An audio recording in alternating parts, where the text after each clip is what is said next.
Hi, everyone. Thank you for joining us today for Kroll's Outlook Quarterly Market Update for Q4 2025. I hope everyone had a wonderful Thanksgiving for those of you who celebrated. And as we head into the all-important Q4 valuation period, we have some updated market metrics to share with you, some good insights on recent trends and expectations for 2026 that we'd like to share with you today, as well as a nice roundtable format discussion. Many of you know that Kroll is the largest valuation provider in the world. We are the leading provider of global financial and risk advisory solutions as well, including fairness opinions, compliance and regulation, investigations and disputes, corporate finance, tax, cyber, and restructuring. For those who missed our Q3 call, we are also going to share with you an update on our benchmarks, our new Kroll's Stepstone benchmarks, credit benchmarks, later today.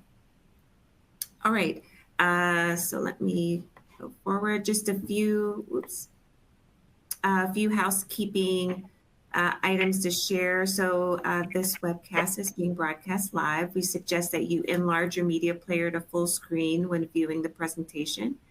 We encourage you to submit questions throughout the presentation. You can submit those questions electronically through the webcast console Q&A widget on your screen. If we don't have a chance to address every question, we'll be sure to follow up with you directly after the presentation. A recording of today's webinar will be posted to our website over the next few days. All right. So in terms of the agenda today, so similar to the past, we'll do regulatory updates, macroeconomic trends. We'll spend some time talking about the Kroll Stepstone private credit benchmarks, and then we'll go into our roundtable discussion followed by questions.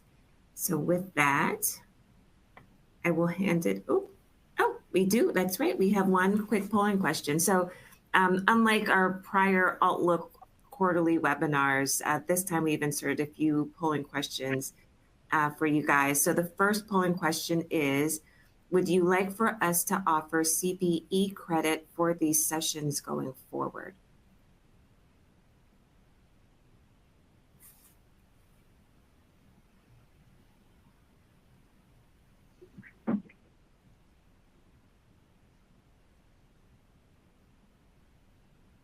And I'll give it a few more seconds.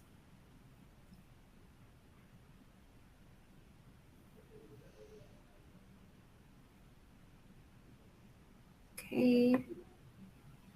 All right. Awesome. All right. We will look to do that going forward. Thank you. All right. So with that, I will turn it over to David Larson to go over a quick regulatory update. So thank you, Janetta. I'd like to just touch on 4 points today.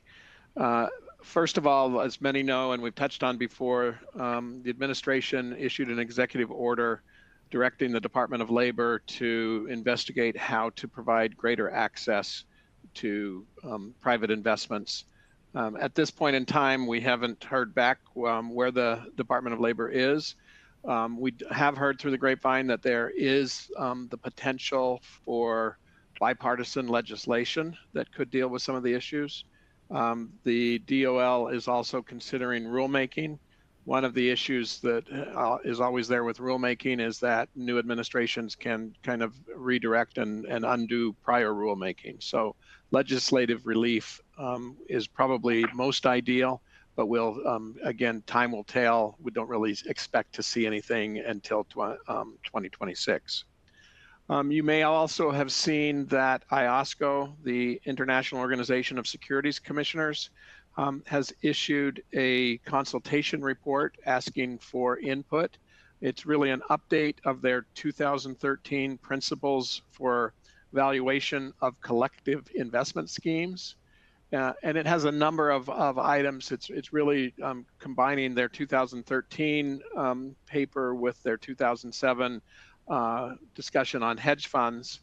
But it's interesting from the perspective that it's out there now. We've had an expansion in the private markets, and while it generally we kind of don't think about IOSCO as intersecting with the private market managers, given their influence on global security regulators on a country by country basis. I think it's something that's worth looking at. Comments again are welcome, and I would just encourage those of you to want to take the time to read their proposal, or read their changes. We're doing the same thing at Kroll. We're looking at providing input, a response letter, and the like. But it's fundamentally dealing with roles and responsibilities in the valuation process, the extent of valuation rigor, and a number of other things. The third item, just to touch on briefly, is the US SEC has issued their examination priorities for 2026. Kind of buried in there is a component on valuation, compliance regimes and the like, but valuation is still there front and center, and firms that haven't been inspected before are front and center. Given the let's say press, and we'll touch on this during our roundtable discussion, the press related to, in particular, private credit, and whether or not there's systemic problems there, that valuation component of the SEC exams could be, let's say, expanded as there's pressure from various corners, given the way that the press is reporting about it. And then, just as a reminder for those, this is UK specific, but it also, again, can be picked up by other regulators. The FCA in the UK issued a report in May of 2025 focused on valuation process, valuation procedures, and they said, identified 4 items that they expect from managers. They expect to be strong governance in the valuation process. They expect there to be identification of any potential conflicts within the valuation process. They want to ensure that there's functional independence in the valuation process, and they are looking to incorporate or have defined processes for ad hoc valuations. So again, that is specific to the UK right now, but it also is important, again, because it can be picked up by other regulators, whether that be Europe or globally. So let me stop there. Again, not a huge number of items, but there are, again, constant emphasis in different corners on valuation. And with the expansion of more timely, more frequent valuations, the IOSCO is a very interesting one, and we want to be careful that they don't issue something that would cause the SEC to change Rule 2A-5 or other regulators to create rules that could adversely impact the overall industry. So with that, I think I'll turn it over to Carla to talk about what we can see, what our crystal ball is telling us. Thanks, David. So before we even start with, a highlight of the recent trends and what to look for in 2026, we have a polling question. And this polling question is asking about what is your fund most concerned about heading into 2026? And of course, you could be like multiple of these, but pick the one that is most concerning. So A, interest rate cuts. B, implementing artificial intelligence or automation. C, interval or retail funds requiring increased frequency of valuations. D, tariffs and or inflation. And E, recession. So if you could help us out with these results, just to see what's the most pressing issue heading into 2026, that would be terrific.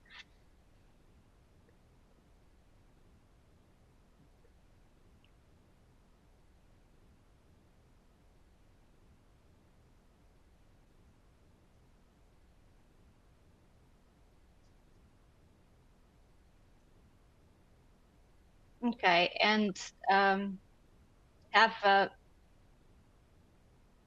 getting to a couple more, and then I will share the results. I'm curious to see this one. What is like the most pressing issue? And from here, I am going to share results.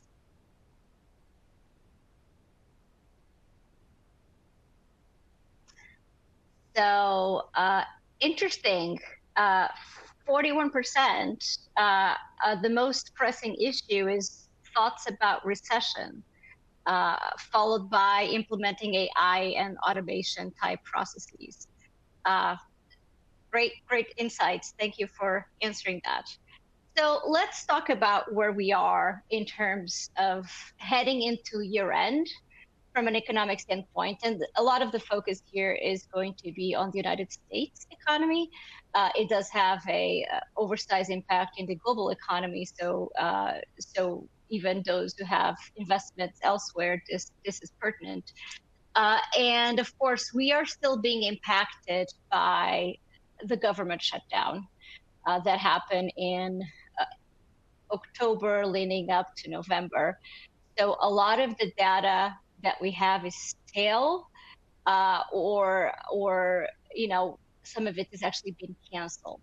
This particular picture shows you what the U.S. quarterly real GDP growth has been since the COVID recovery. So since 2021 until the second quarter of 2025. By now, you would have had already third quarter indications, preliminary and even second estimates. We don't have that. And in fact, that's not going to be released until just before Christmas. And importantly, that will be released after the Federal Reserve's, the Fed's monetary policy meeting next week. So this is going to be a recurring theme for the next few slides, where the Fed, the central bank in the U.S., is scrambling to glean on economic data in order to make their interest rate decisions. So a couple things notable here, which is the impact of tariffs are very front and center in these data numbers for real economic growth, and will continue to be. In fact, we expect in 2026 that to continue to be the case, as there's been a delay in the application of a number of tariffs. Different agreements have been made between bilateral agreements between countries that are trading partners to the United States that impose different types of tariffs. And then there's relief of others. And so all of that will still have an impact. But the main impact here in this data, and you have to see first quarter and second quarter of 2025 at the right-hand side of your screen, you have to sort of see them together. They don't actually, you don't really average them out, but it's something like that, because we know that in Q1 there was an acceleration of imports trying to get ahead of any impact of tariffs, and then that has a negative impact on real GDP growth, and then you have the offset in Q2. But there's other things going on. And what are some of these other things? Some people think that AI and AI-related investments in chips and semiconductors, manufacturing, data centers, etc., has been really the only driver of GDP growth in the US for the last couple of quarters. And if it wasn't for that, we would be in really dire straits. Well, let's stop there and actually look at the data instead of looking at the headlines that you might read. This is an analysis of where AI investment could show up in GDP growth rate. So the prior slide showed you the overall growth rate, and this bifurcates that growth rate between the components that are being contributing to that growth rate. And so data centers, believe it or not, this is in real terms, was actually, the contribution was rather negligible. And regarding the other investments, computer equipment and peripherals and software, we're making a big assumption here that all of the investment that is being captured is related to AI, which is really not true, right? So companies are still investing in other software type systems that it's not just AI. and they might be replacing computer equipment and et cetera. That is not just related to AI. So this sort of overstates a little bit the contribution. But what can we glean from this? On the right-hand side of your screen, the last 2 quarters, what you can see is the contribution in blue, which is in software investment by businesses, and the contribution or the growth rate annualized in real terms of computer equipment and peripherals. And together, the AI contribution to real growth, based on these simplifying assumptions, was 0.9% for Q1, and that means that indeed the Q1 GDP growth rate would be a lot lower without that contribution. And then, but in Q2, it contributed 1%, but other components contribute 2.8% real growth. And so we have to be careful about the hype that you read in the news. Part of this is because there's a lot of circular investments, hyperscalers, chip manufacturers, and et cetera, investing on themselves. So sometimes it's hard to detangle this information. I'd be curious to see what we find out for Q3. It's definitely a significant contribution, but the consumer for the United States is still a large contributor. This consumer spending still accounts for close to 2/3 of the US economy. So let's not forget about the health of the consumer. In terms of Q3, all we can do is look at external other types of forecasts. This is from the Federal Reserve Bank of Atlanta. They have a model called GDP Now that incorporates real time economic data, and they have a model to predict what GDP growth is going to be. It still seems that Q3 is going to be fairly healthy. We will probably have a drag on Q4. Part of it because we had almost a month and a half of government shutdown, and the impact was not just on government spending, but it started to trickle down to other industries like the airline industries and defense contractors and the like. And so we might see a drag on Q4 related to the government shutdown. Now, typically from an economic standpoint, that's usually a temporary adjustment, meaning that you would see that back up in Q1 of 2026. But of course, this all muddles the waters and makes it difficult to glean on what really we are seeing in terms of economic growth for the US economy. There is a lot of indications, though, that it seems like we're living in a K-shaped economy, meaning that the high income brackets continue to spend on a healthy basis. The lower income brackets are struggling, and they are getting into credit card debt, and delinquencies on credit card debt are actually rising. And so the lower pocket of the consumer is starting to struggle, but you don't see that in the aggregate. Interestingly enough, the latest data from Black Friday sales and Cyber Monday seem to indicate that there are mixed results, but there was a healthy level of spending during this period leading up to Thanksgiving and then the Cyber Monday of early this week. So it does seem that consumers did continue to spend. They might have changed to value spending, maybe from high ticket items to cheaper and perhaps more value sales type things. But that's still not saying that, oh my gosh, a recession is imminent. So that's something to take into account. The other question we have is whether we are living in a bubble, because there seems to be a disconnect once again between this economic backdrop and what public markets are doing. This just shows you, one of the very widely followed measures, which is Shiller's, so Robert Shiller at Yale University and a Nobel Prize winner in economics, when he came up with this cyclically adjusted price earnings ratio, or CAPE, for the S&P 500, and essentially just says, hey, I'm going to adjust the S&P earnings over the last 10 years for inflation, and then I'm just going to compute that more stable P ratio.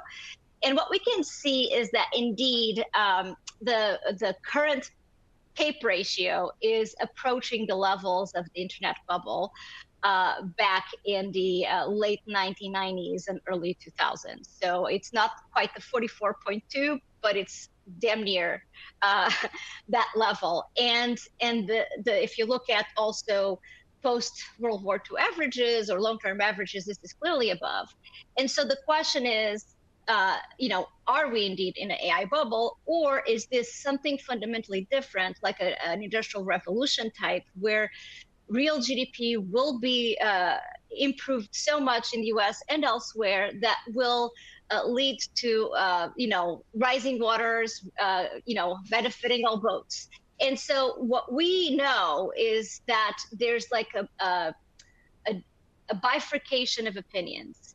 So if you talk to, for example, Michael Burry from the Big Short, who predicted the housing crisis in late 2007 and 2008, he thinks that the AI is definitely a bubble and companies are overvalued. That's just an example. But if you look at some academics' projections for what the potential AI productivity growth and impact on GDP, for example, Philippe Aghion, which just won the Nobel Prize for Economics this year, one of the three, he has a paper out there that he predicts that GDP growth in the United States could go up in nominal terms, by every year between 0.8 to 1.2%, and that's big. That's really big.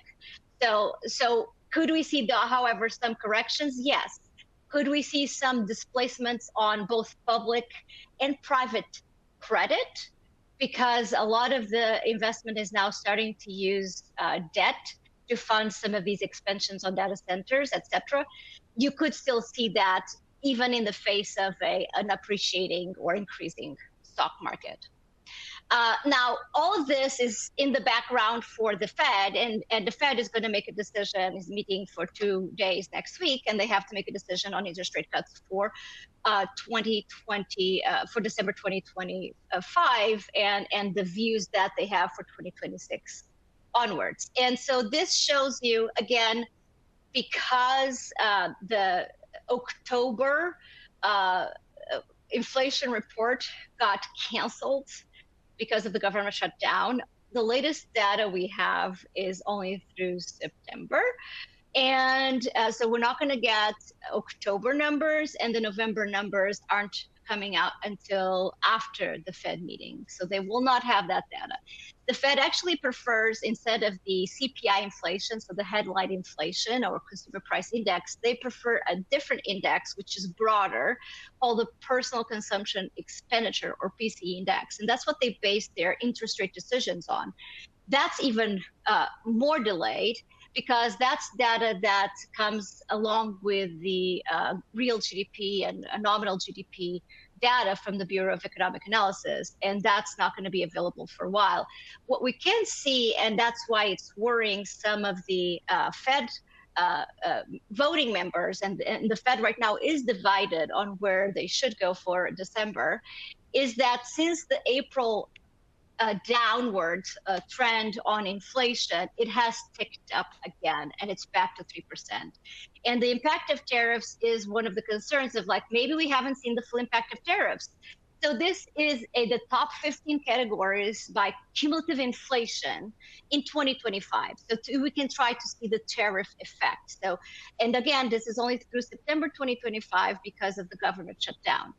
And the orange-ish salmon, pink salmon, whatever color you want to call it, are items that are being impacted by tariffs. And so these are the top 15 categories that saw the biggest increases, cumulative increases since year-end 2024. Now, some of these are actually completely unrelated to tariffs, and are actually related to the supply chain constraints that we're having with beef and cattle, and so a lot of the items that you're seeing there is actually related to beef prices that have been going up significantly over the last year. in this case 9 months, but even before that. But other categories you can see, like coffee, audio equipment, women's dresses, girls apparel, women's outwear, jewelry. I mean, all of these items, you can see that they have seen a significant, in just in 9 months, not even a year, that they've been growing up by 12 to 16, 17%. So some items are going to have a material impact, and that will impact certain companies that are more exposed to these not just industries, but also the supply chain they have. So we could still see more impact of tariffs coming into next year that we haven't seen in the data yet. And that's what the Fed is worried about. But on the other hand, they're worried about the second part of their mandate, which is maximizing employment without increasing price pressures. And so that picture it's not dire, but it's clearly of a cooling down market. And there's a lot of revisions that are on the negative side. So this chart shows you since May through September, again, the October 2025 report was canceled. We're not going to have that. But it shows you what the street was expecting in dark blue, what the preliminary announcement of jobs created for the month was for the United States in green, and then the subsequent revisions. And what we can see is, and of course we don't have the subsequent revisions for September, but if we look at the past trend, we could see a downward trend there. And in fact, the ADP jobs report came out today that there's a disconnect between what they report, and they report just on private jobs, and what the Bureau of Labor Statistics, the BLS, is reporting, which is a more robust view of jobs being created in the United States, but just we're gleaning for, trying to get, other indications in lieu of having this public release of data. And so today was actually pretty bad. It showed that while large companies were still creating jobs, small companies shed a significant amount of jobs in November. And so that is something that the Fed probably will be looking at, and probably putting a preponderance of maybe the risks to slow down and job losses are greater than the inflation pressures, and that would lead them to cut rates in December, next week. The unemployment rate is ticking up, but it's still fairly low from an historical perspective. That's 4.4%. And then finally, this is just like, based on futures trading, what the interest rate, policy rate expectations are through the end of 2026. For the major central banks, Bank of England, the Fed, Bank of Canada, and ECB in the Eurozone. And what we're seeing is that both Bank of Canada and ECB are probably going to be fairly stable because they're closer to their inflation targets. But in the United States, the Fed is expected, according to futures market trading, they're expecting not only a rate cut in December, but another 3 rate cuts perhaps through 2026. With that, I'm going to pass it over to Lee Carty, who's going to tell us a little bit about some insights on what we're seeing in private credit markets. Thank you, Carla. I appreciate that. Thanks, David, for forwarding that slide. So we're going to take a look at some private credit indicators that we're deriving from the recently launched Kroll Stepstone private credit benchmarks. These benchmarks are derived from the most comprehensive and the most timely database in existence. And we've pooled together the loan level information that Kroll has been generating for decades, alongside the private credit data that Stepstone has been diligent about gathering over about the same period from the portfolios that it's managing or the co-investment opportunities that it's had. And the result is that we have a database of over 16,000 deals originated by over 13,000 obligors globally. And from that, we're going to take a look at some of the results now. Now, the results I'm sharing with you are available through a software application. And if you don't have access to that, please go ahead and reach out to me now at this point. And Lee, we're going to allow people at the end to give their email, but we're going to do a quick poll before we go into some of the data that we're seeing. And we wanted to get a view of the audience of where they see spreads going. So if you could look at that. And while we're answering that polling question, I wanted to double back on with Carla on one piece of data you had. If we would go to our previous poll, we talked about there seemed to be let's say a minority, but a very large minority that was worried about recession. Everything in your data, if I pick on you, is recession coming, or is recession just something that we'll have to wait and see? And thanks, David. I actually do not think that we're going to step into a recession. And by definition, a recession would mean 2 consecutive quarters of negative growth and a significant loss in employment, in jobs.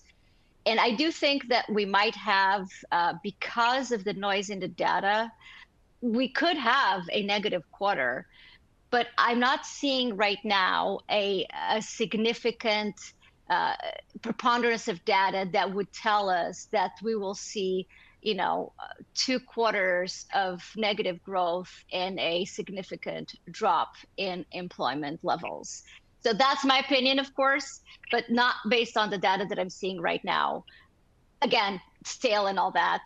That would be my opinion, that we're not going into a recession right now. Got it. So the poll results, as you can see, kind of there's some higher, some lower, and some about the same. So, but the lower part is the least. So only 16% think that spreads are going to decrease. And then as we look at the data, Lee, now maybe we can ask ourselves, okay, what does that mean, and how do we think about that? Yeah, great. That's great. Thanks, David. So let's start by taking a look at this chart, and what I have for you here is a trailing 365-day average of the contractual spreads of at the most recent observation about more than 800 loans at origination. And on the left, you're looking at global new issue first lien average spreads. In the middle, you're looking at that same chart, but for European domiciled obligors. And on the right, you're looking at that same chart, although for U.S. domiciled obligors. And so going back over to the left, what you see is the mega trend that we've all been living through over the past couple of years, where spreads have been plummeting from an average level up above or around 630 basis points beginning July 2 years ago, down to nearly 530 basis points. So there's about 100 basis points average plunge that has pretty much gone consecutively or consistently on over the last couple of years. I included the European data and the U.S. data just to highlight that global average, that 100 basis points plunge, is an average across regions, and there are persistent spread premia between Europe and the United States. And so in the middle, you'll see a very similar pattern, although it starts from a higher level at the same time, July last year, and you'll see it plummet down to about 570 basis points, so a total top to bottom of about 70 basis points in July of this year. Interestingly, though, if you look at Europe, you'll see that around the middle of this year, the downward trend stopped, and average spreads have been moving sideways over the last quarter or two. If you look at the U.S. all the way on the right-hand side, you see the same pattern again, starting at the same time. But you see it moving from under 630 basis points at the peak down to under 530 basis points most recently. This is actually as of yesterday. So you see a larger over 100 basis point drop. And importantly, you see that trend downward continuing over the last couple of quarters. And so there at least over the recent history, there's been a divergence in what's happening with these spreads between what's happening in Europe and what's happening in the U.S.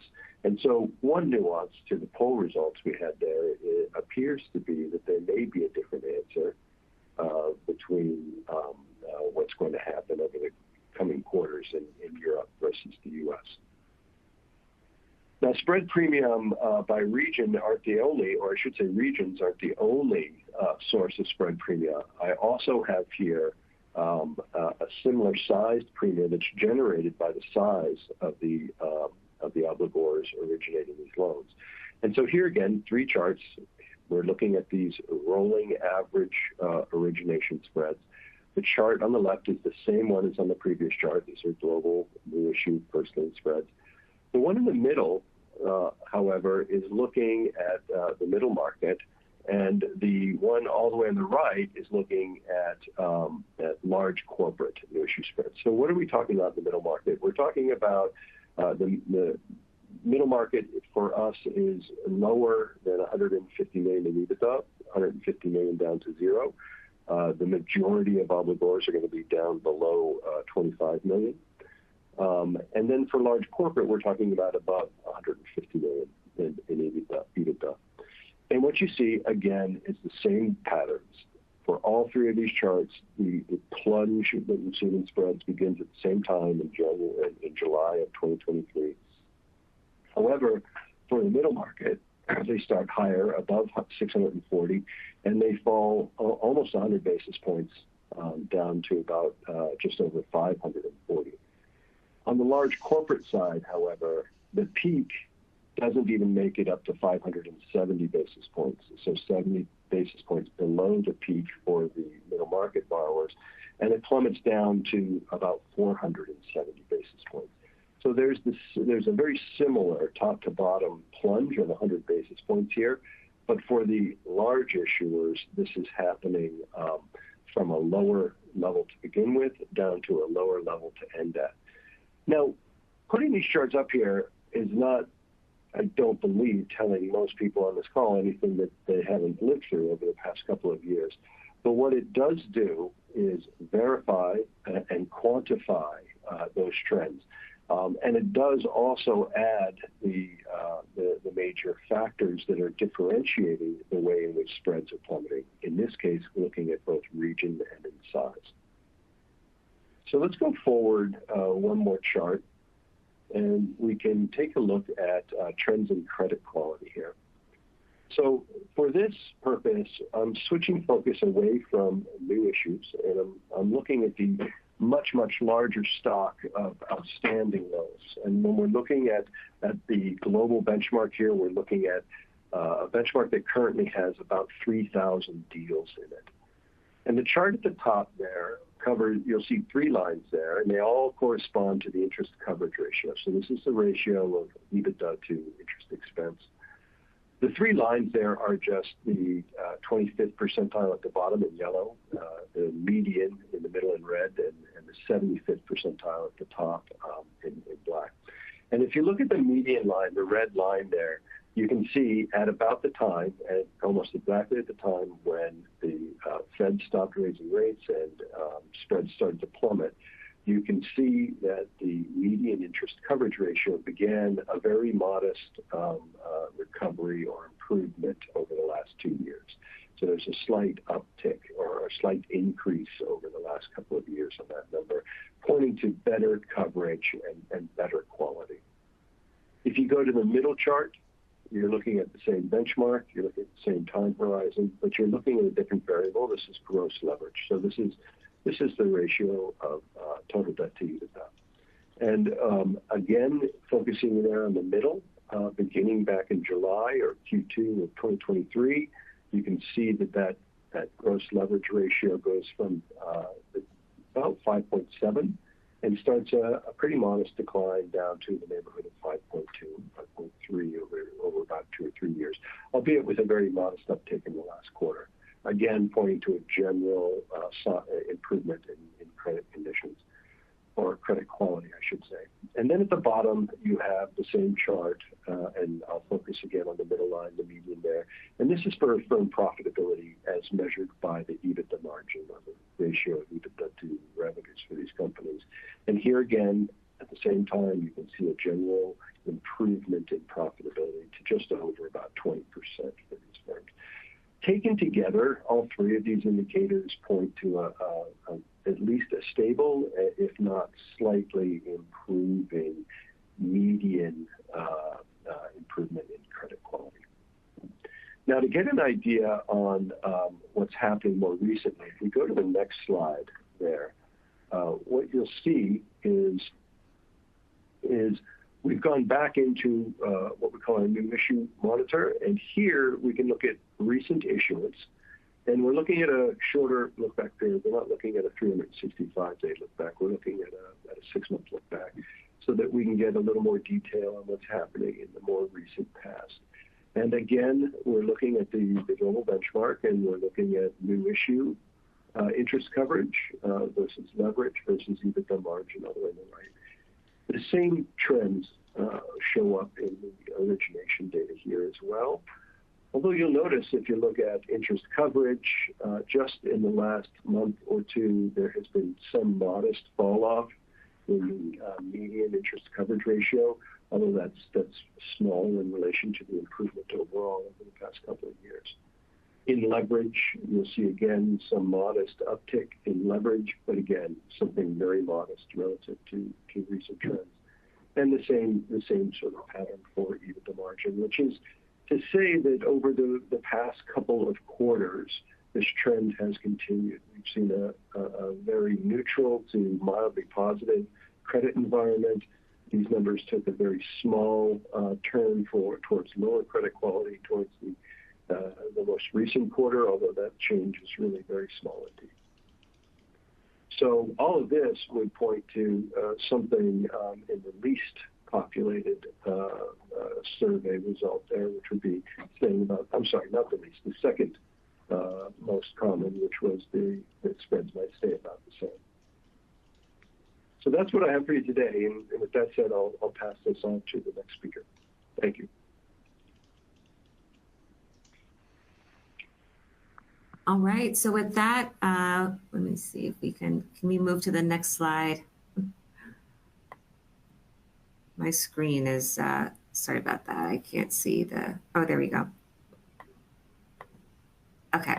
So with that, we'll go to our roundtable discussion. So we've got a few polling questions laid out in this section as well that we wanted to use for our discussion. So with that, we'll start with the first roundtable question, or the polling question. Do you expect private credit default rates to increase, decrease, or remain the same in 2026? And Janetta, while people are responding to that, maybe I can go back to Lee and say, if I looked at the charts right, the lagging data, so to speak, i.e. looking at where valuations are, which are a little bit in arrears, that's not telling us that we should be expecting default rates. But if I listen to the press is telling us that the sky is falling, given 1 or 2 or 3 high-profile defaults and write-downs. So do we have data yet that's leading that? Is the data going to fall off a cliff, or do you think? And we'll know in a second when we post the results here. Well, I think we'll know in a second, David, but I think the data that we have points to a very benign and slightly positive trend in credit quality over the past couple of years. And if it continues in this way, these events that have received a lot of coverage recently are idiosyncratic. If they're not idiosyncratic, we'll have to hear about more of them, and we'll have to see that start to show up in this information very quickly. Got it.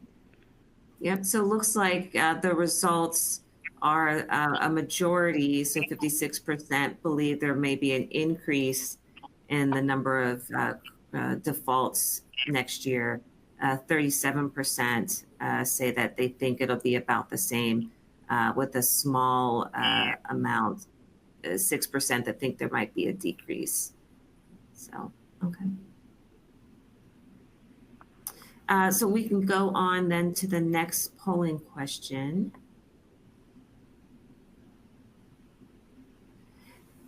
So I know we've talked in prior our quarterly updates about what we've been seeing on the retail fund side and what the trends there. So so we wanted to just kind of understand from the audience, is your fund currently operating or planning to launch an interval or retail fund that requires valuations on a more frequent basis than quarterly? And Pete, while we're waiting for the audience to respond, what's your view based on your interaction with the market? Is this people thought about it in 2025 and it's going to drift off in 2026, or are people that you're talking to either they've launched or they're contemplating launching, or they think this is the craziest thing they've ever seen?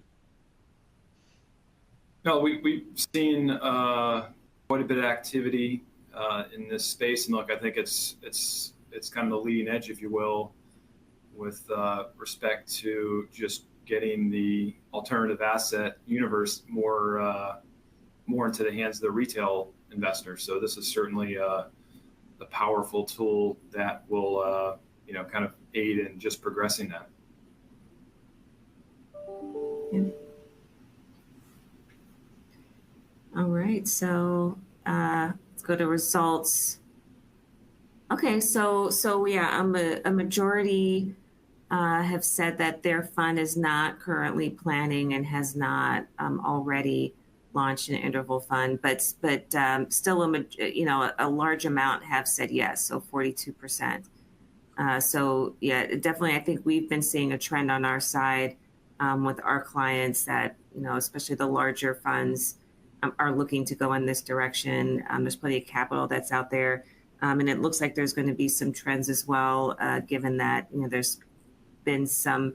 The current administration has mentioned their hope to include 401ks as part of this as well. So, definitely seeing that. I don't know, David, if there's anything more you want to kind of share on what you've been seeing on the retail side. No, I think that the snowball is continuing to roll down the hill. I think it is getting bigger. I think that the 401k, as I mentioned at the beginning, and the executive order is something to be thought about.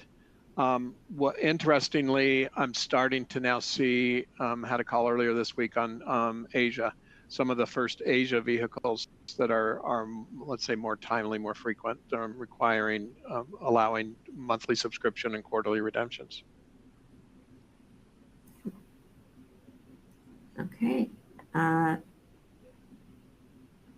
Okay, next question. Is your fund considering a continuation vehicle in the next 12 months? And this is an interesting one, Janetta, because I think in many ways, the increase in continuation funds is substantially driven by, let's say, delayed exits or a lack of ability to exit, which I think there's a multitude of reasons, but a key reason is just where the interest rate environment.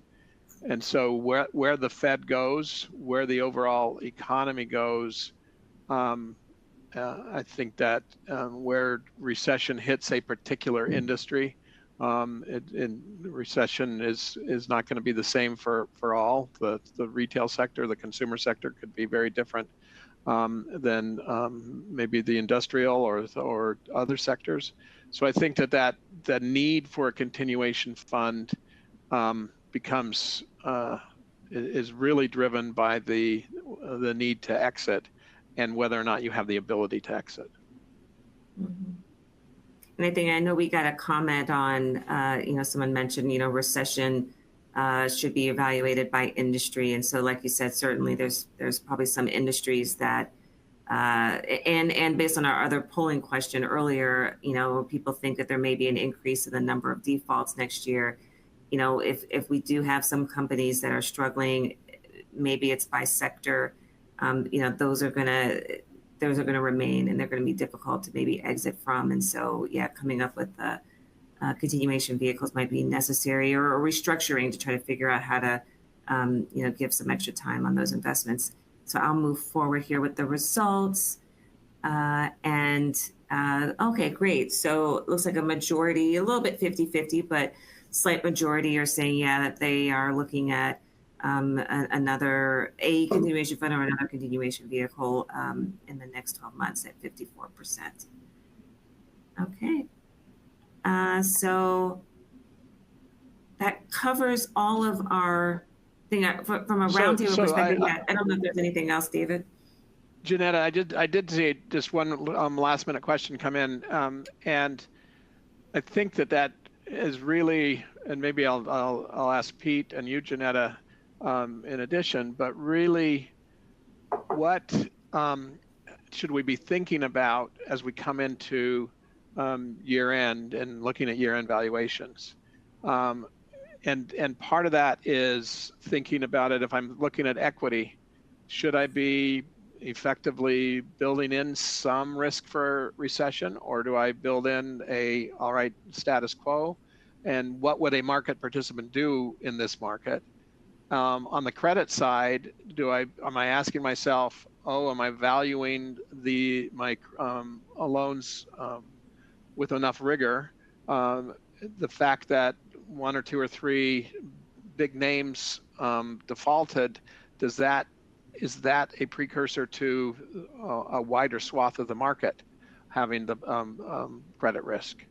And so I think those are key questions that need to be answered and documented and considered as we go into year end. But we've got a minute or two. I'm just wondering, Pete, your view, and Janetta, kind of as you think about it, is this all right? We're kind of okay from economy, from a credit risk, or hey, we've got to be more vigilant than ever because of these kind of one-off situations.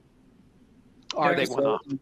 Janetta, feel free to chime in. And look, I think, look, on the valuation side, and I've been saying this now for multiple quarters and maybe now multiple years. There's really, the haves and have-nots. It's clearly been in a tech and AI driven economy, at least on the M&A side. So my advice is really consistent with prior quarters, and you just need to really be laser focused on your comps to transactions, et cetera. Look, with respect to the credit environment, spreads we've seen as Lee articulated have been flat, consistent to still kind of coming in a little bit. But with respect to just call it those problem investments, David, that you were speaking of, I think look, the last couple of years have been tough for a lot of leverage backed businesses, particularly because just you had such a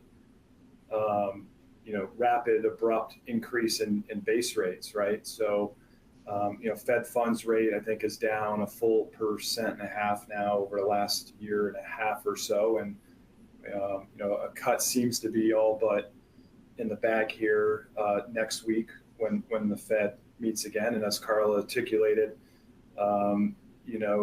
your potential, at least the market now is forecasting potentially 100 basis points of cuts. So that's a nice tailwind. Again, the credit markets didn't really have a leverage issue the last couple of years. It was more of a liquidity, if there were issues, a liquidity coverage issue because of that abrupt rise in base rates. So now we're kind of seeing that back up. So, I'll just kind of maybe conclude by saying you're going to have some nice tailwind effects, some nice liquidity potentially freeing up for those businesses where you had some tight liquidity coverage ratios over the last couple of years. Yeah, and I'll just add too. I know with the cockroaches comment from Jamie Dimon, there was some fraud related to those companies, and I'll just remind the audience, as you go through, your Q4 multiples, the comps, looking at the median multiple doesn't always tell the story, because you may have some companies in there that maybe have some specific companies in the mix that are going through some troubles, or just an outlier. Maybe they're just doing fantastic and the rest of the comps aren't. So, just a reminder, kind of take a look at all the comps in there, see if you can kind of see some trends in a direction that, may cause you to say, hey, maybe I may need to look at a discount or premium to the median based on what I'm seeing with the individual comps. I think we have our last, I'll say it's not quite a polling question, but it is nonetheless a question. We do have an ability to do demos, personal demos for anybody that would like one on our Kroll Stepstone private credit benchmarks. It is a free data and very informative, as Lee had mentioned earlier, particularly along the middle market and lower middle market sectors. So a lot of great data. If you're interested, if anyone in your firm is interested, I know we've been getting a lot of interest from, like I said, the back office, the front office, even the middle office, as well of IR teams, deal teams, and some valuation teams that are interested in looking at this information. So if you are interested, please send this, put your email in here, and we will respond back to you and get that scheduled. So with that, I think we can close out. I'd like to thank everybody. I know we've got more slides here in the deck that you guys can peruse through, but I want to thank everybody for joining today. I think we went a little bit over our 45 minutes, so it's more of a 60-minute to conclude out the year. But we will talk with you guys all again for our March quarterly update. So have a wonderful holiday season and New Year. Bye, everybody.